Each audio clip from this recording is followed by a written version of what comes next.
In this video, we're going to be taking a deeper look at each of the bonds in the hair. Bond, ba-bum, bum, bond. Each bond serves a purpose within the hair structure. So we are going to find out from Val which bond is affected and how and why. Bond. Hair bond. So there are three main types of bonds that hold the hair together. We have covalent bonds, electrostatic bonds, and hydrogen bonds. And you're probably most familiar with covalent bonds, but you know them as disulfide bonds. That's where the two sulfurs interact with each other inside the hair fiber and form a permanent linkage. These are the strongest bonds in the hair because they're permanent. It's very hard to rip those two sulfur items away from each other. The second type of bond is the electrostatic bond, and we also call these salt bridges. So think of table salt is sodium chloride. You have a sodium ion and a chloride ion, and they're interacting with each other.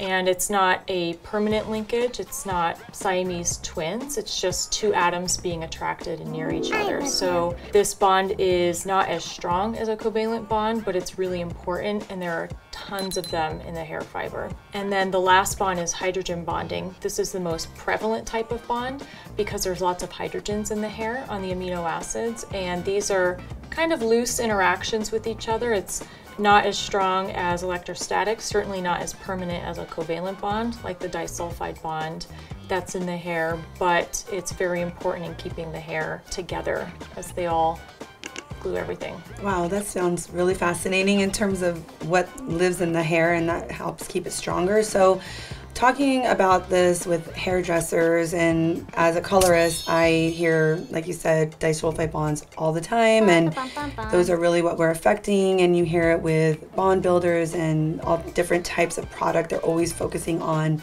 that particular bond. So if I'm coloring hair, what am I really doing to each of these important bonds that live within the structure?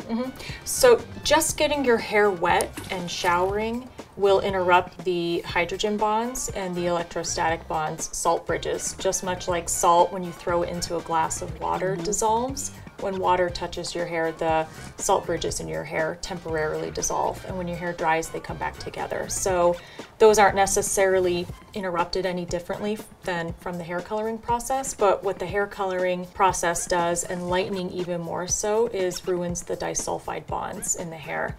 So these permanent bonds are permanently disrupted from each other, and so this bridge that is holding two keratin proteins together is gone, and you won't ever get it back. So when dealing with color, I mean, it sounds like we're affecting it every time we have a guest come in and color hair. So how can we help prevent damaging or breaking down these bonds so much that it just ruins the hair? What are we looking for?